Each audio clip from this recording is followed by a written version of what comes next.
Oi, gente. Hoje a nossa conversa é sobre tecnologia e transformação digital. Para tratar desses assuntos, está conosco Daniel Scuzzarello, CEO da Siemens Software.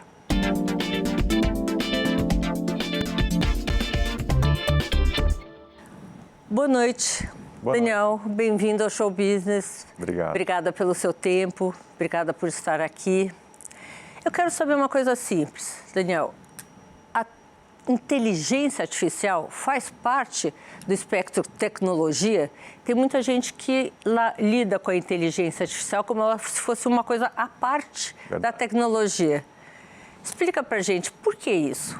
Inteligência artificial, Sônia, é uma tecnologia própria da indústria 4.0, não é uma novidade, na realidade, é algo que a gente vem trabalhando há décadas.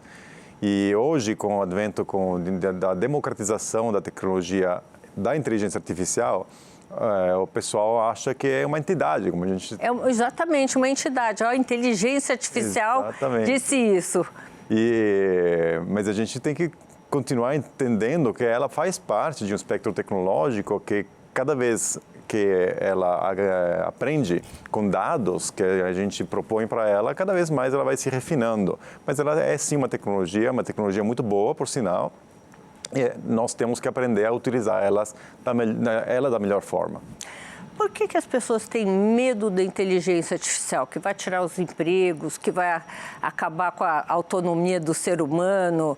Você tem uma explicação para isso? Tenho algumas. Nós somos pessoas e estamos passando por uma série de transformações digitais muito grandes, muito rápidas.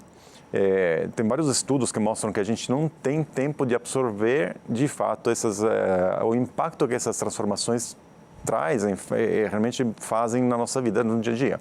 Isso gera um desconforto, gera um medo do desconhecido, gera uma dúvida.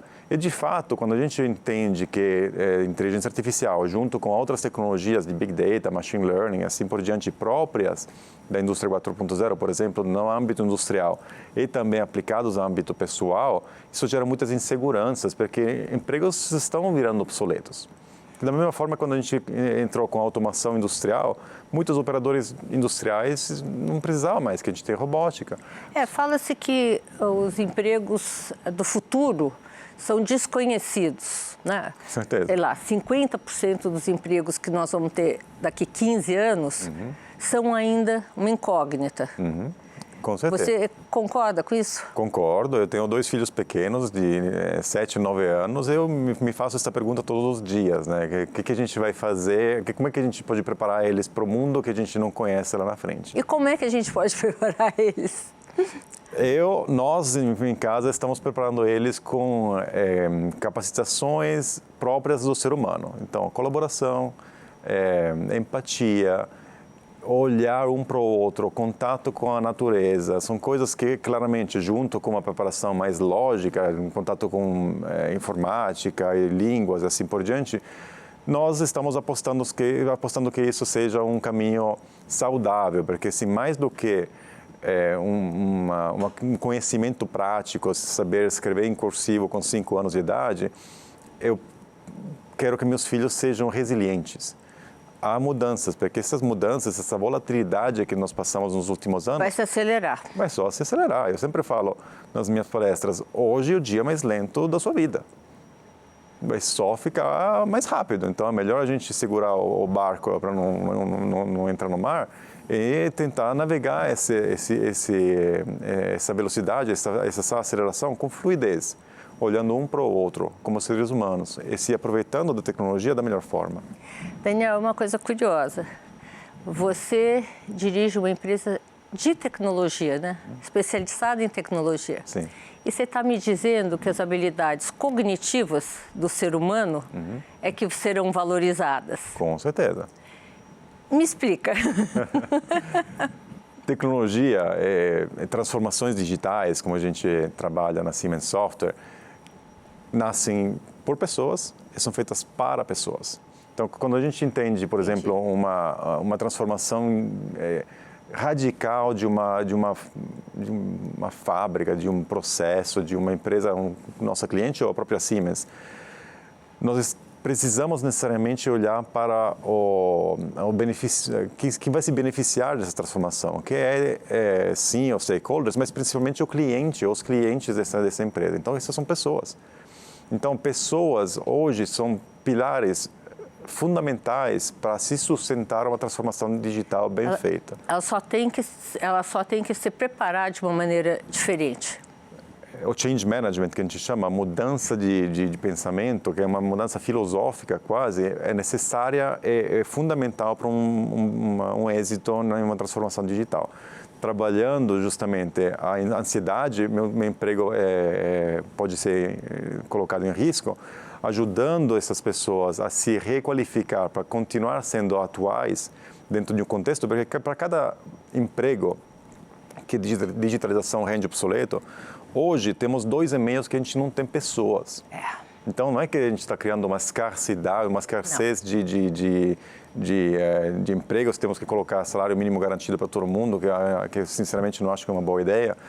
Nós precisamos trabalhar para a capacitação melhor das pessoas. E isso vem junto com as universidades, escolas técnicas, e assim por diante.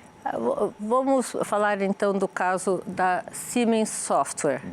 Vocês têm carência de mão de obra especializada no Brasil, no mundo? Como é que é essa relação? Vai em ondas. A gente tem, não iria falar que tem carência, tem uma competição muito grande nas big techs, assim, de desenvolvedores, pessoas que têm esse perfil mais arrojado de pensamento para frente. Isso em forma geral. Hoje, no Brasil, na América do Sul, a gente tem um fator complicante que é uma competição com a Europa e Estados Unidos.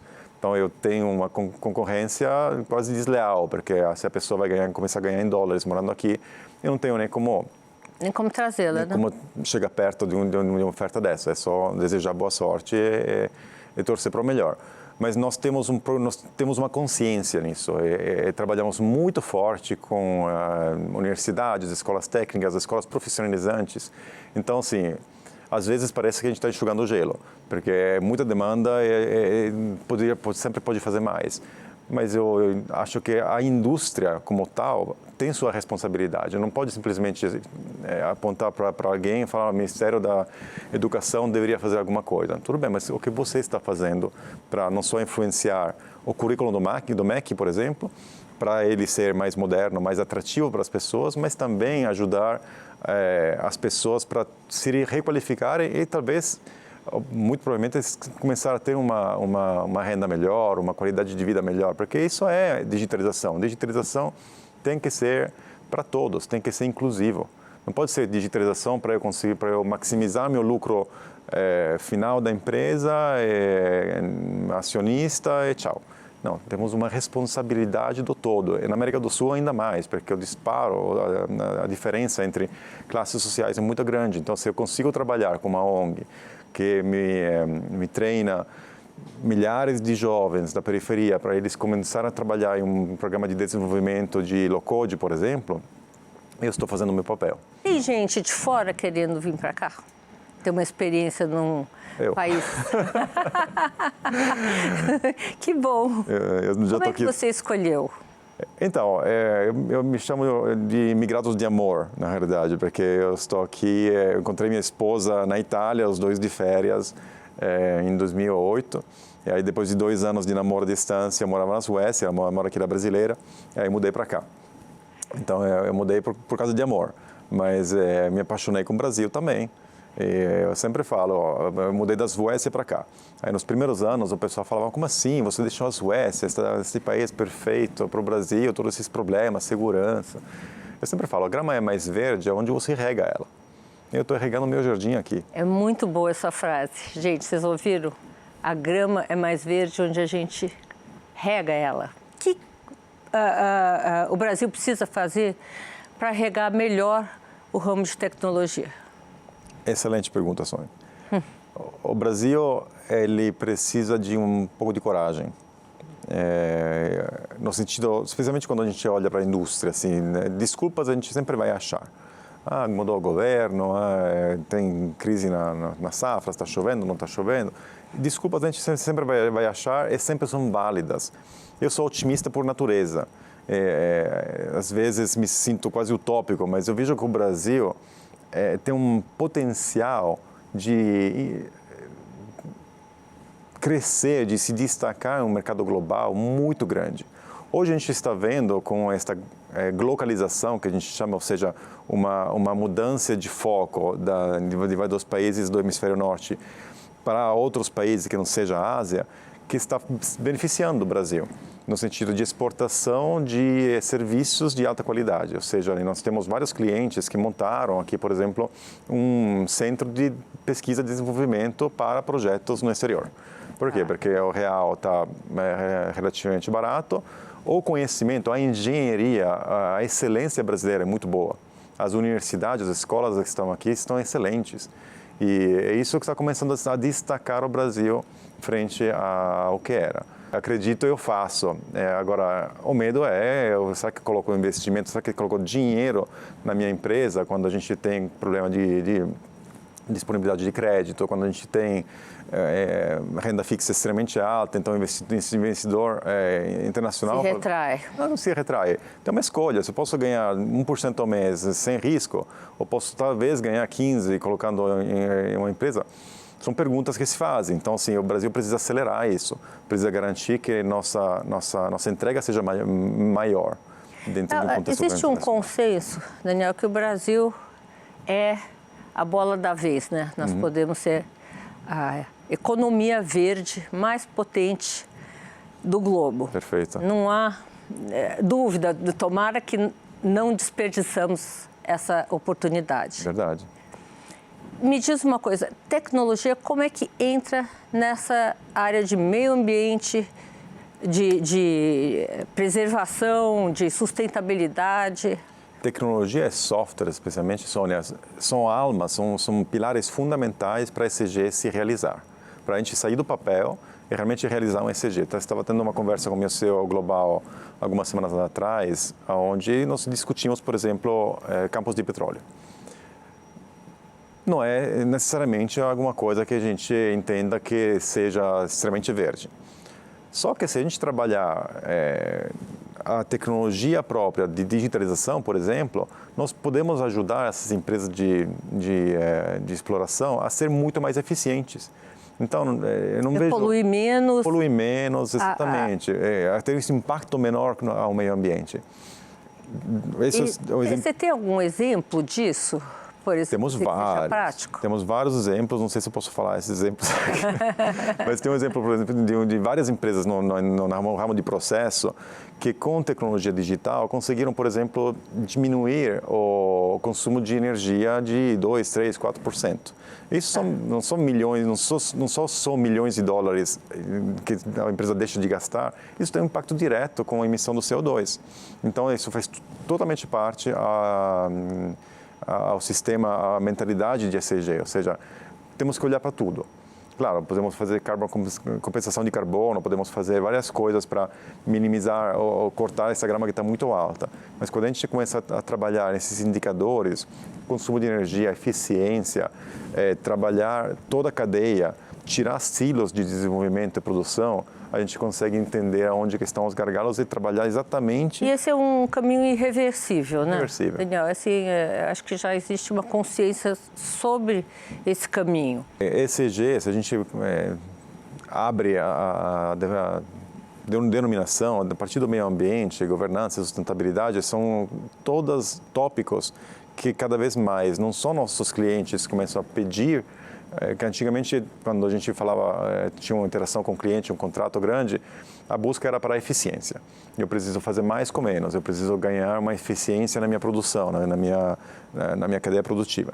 Hoje é diferente, eu preciso atender o mercado mais volátil, então tem todo um movimento de servitização dos bens ou dos serviços, eu preciso fazer isso garantindo que eu estou reduzindo o meu impacto ambiental, garantindo que estou criando uma sustentabilidade. E tudo isso com a governança. A governança é principalmente tratar do dado como um bem. Então, seja o dado os processos internos e externos da empresa. Você está há 10 anos, né, na Siemens? Isso. O que mais te chama a atenção, você olhando para trás, que mudou sua maneira de ver o negócio? Qual seria o gatilho que fez com que você falasse, olha, agora dessa vez nós vamos mais por aqui e não por ali? Dá uma olhada na tecnologia que você tinha 10 anos atrás e o que vocês têm hoje. Perfeito. Eu acho que temos várias frentes que mudaram nos últimos 10 anos. A primeira é que 10 anos atrás, tecnologia digital era uma coisa boa para ter, mas não era uma necessidade. A pandemia trouxe vários... Acelerou esse processo. Acelerou esse processo e agora a digitalização é uma questão de sobrevivência. Dentro do contexto da digitalização, hoje nós entendemos que também o cliente final necessita ser mais ágil, ou seja, todo o movimento de servitização também da proposta de software. Então, nós estamos trabalhando muito forte na questão do SaaS, na questão da nuvem, parcerias com a Amazon Web Cloud, e assim por diante, justamente para conseguir atender melhor a demanda do nosso cliente, que mudou. Que outros setores o Brasil podia olhar com mais atenção, que podem ser digitalizados, que podem usar mais tecnologia? Você considera o governo brasileiro, seja ele estadual, municipal ou federal, estados tecnológicos? Estamos indo lá. Temos várias frentes tecnológicas que funcionam muito bem, muito melhor, inclusive, de vários países do Hemisfério Norte.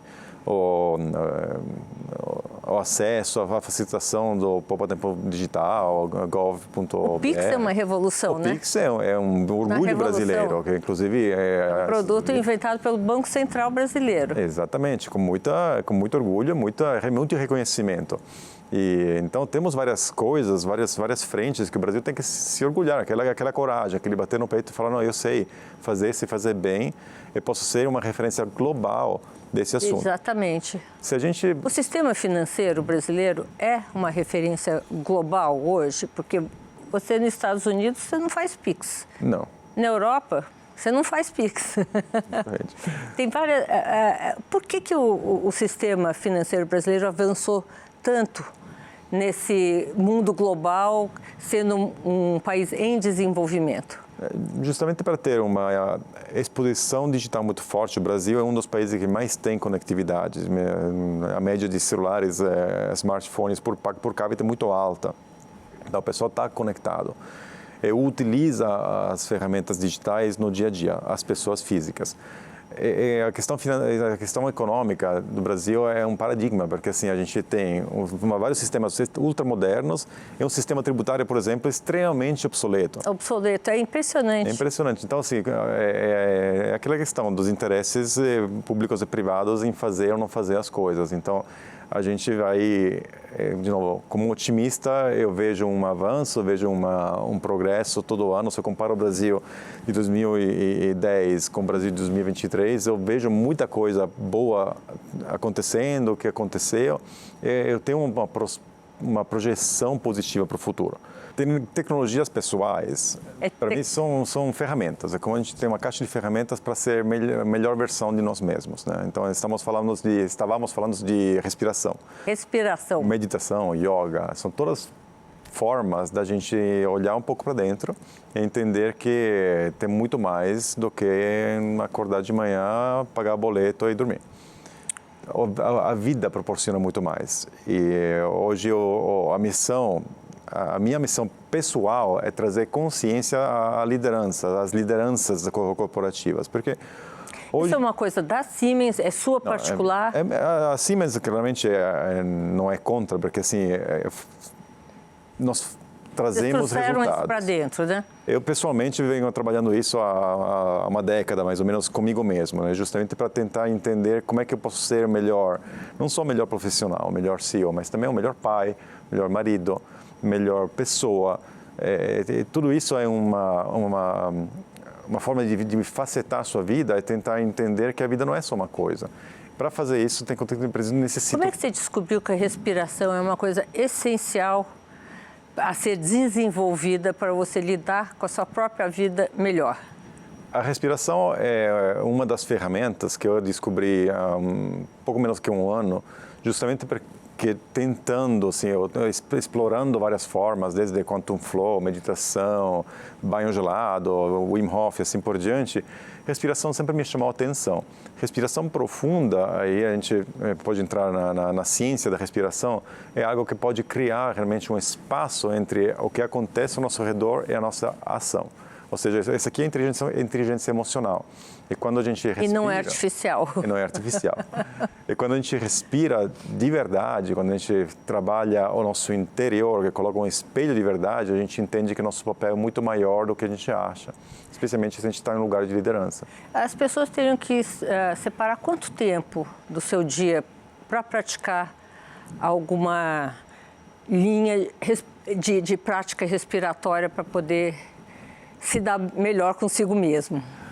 Depende, assim, depende do nível da profundeza do mergulho. Mas a gente faz muitas vezes na Siemens, a gente abre uma reunião com 5 minutos de respiração. Uma reunião de staff, uma reunião de diretores, onde todo mundo tem uma agenda muito corrida. Se a gente não para se centrar um minutinho, 5 minutos, respirar bem de leve, colocar uma intenção, pensar, ok, estou aqui nesta reunião para esse motivo. A gente entra na reunião, na correria, faz a reunião de forma distraída, acaba não tendo uma boa utilização do seu próprio tempo. Então, assim, é um investimento, Sônia, assim. A Siemens Software, ela é reconhecida mundialmente por ser líder, justamente em software. Sim. Respiração, software, onde é que vem a conjunção? Nós somos líderes justamente dessa mudança de mindset digital que está levando a gente igual uma onda de tsunami. Então, assim, a gente tem uma responsabilidade. A respiração não faz parte da Siemens, assim, faz parte do Daniel. Tem vários líderes dentro da Siemens que entendem que yoga, respiração, meditação, desenvolvimento pessoal é importante, como vários líderes no mundo inteiro. No mundo inteiro. Eu encontrei esta forma que, para mim, funciona muito bem, junto com outras coisas que eu faço. Mas é justamente para criar um ambiente menos reativo, um ambiente onde eu tenho uma visão clara, onde eu trabalho o propósito de fato do que a gente está fazendo. Nós na Siemens não fazemos software, nós transformamos vidas através do software e como consequência disso a gente tem um resultado. Se eu inverto isso, eu estou tudo errado, porque se eu estou indo atrás do resultado de curto prazo... Essa filosofia começou quando? Foi sempre? Siemens Software? Sabe que foi interessante que você me pergunta isso, porque o Werner von Siemens, o fundador da Siemens de 175 anos atrás, coloca isso de forma clara. Ele coloca que a gente não vende o lucro a curto prazo para um resultado de longo prazo para o nosso cliente. Isso se coloca lá em 1800 bolinha. De lá para cá, a gente vem se reestruturando. A nossa missão, nosso charter aqui da América do Sul é esse que eu te falei. Isso que quem colocou foi a gente, 3 anos atrás, quando eu assumi a liderança, nosso staff de diretores. Me veio uma coisa à cabeça. Talvez ele soubesse disso lá atrás, soubesse respirar e olhar, e por isso avançou? Pode ser. E a tecnologia, a industrialização, etc., foi engessando as pessoas e os processos de você, como você trabalha. Sim. Isso agora está sendo necessário abrir de novo. Perfeito. Acho que você achou filão de ouro, porque o que estávamos falando antes, a questão da definição de trabalho de 8 horas por dia, e tudo isso é recente, né? Então, de repente, em 1800, lá, quando o Werner von Siemens, em Berlim, montou o primeiro transformador... Essa coisa de trabalho das 9 às 5? Existia. Não existia? Não existia, então era mais livre. Então, de repente, assim, hoje, por exemplo, especialmente em países latinos, o brasileiro trabalha muito bem, mas trabalha muito também. Tem uma questão de quase de escassez, no sentido que eu preciso trabalhar 12 horas por dia, porque senão alguma coisa ruim acontece. E quando a gente se dá esse tempo para respirar, para investir em nós mesmos, aquela hora e meia, a gente acaba tendo um senso de culpa. É verdade. Isso na realidade, necessitamos de questionar isso, porque quanto as melhores ideias que eu tenho, por exemplo, são quando não estou na frente do computador. O tédio é tão importante para a criatividade que sem ele a gente não cria nada. Se a gente só consome informação, primeiro nosso cérebro fica em overload o tempo inteiro, porque são informações desenhadas para disparar aqueles picos de dopamina curtos, né? Então vicia. E, em segundo lugar, o tédio não deixa a gente pensar, ou a falta de tédio, na verdade, né? Não deixa a gente pensar, e emburrece. Você tem toda a razão. Olha, a Siemens deve estar na frente porque está valorizando executivos como você, né? Que tem uma visão mais ampla de futuro, de processos, que estão abrindo a cabeça, né? Que essa coisa das 9 às 5 não é o melhor sistema para se viver. Não. Olha, Daniel, eu quero te agradecer pela sua entrevista. Eu acho que o nosso telespectador deve ter aprendido muita coisa hoje. E obrigada por compartilhar isso com a gente. Obrigado, eu. O programa de hoje está terminando. Semana que vem, eu, Sônia Rassi, tenho um encontro marcado com você, direto dos estúdios da Band News, aqui em São Paulo. Até lá!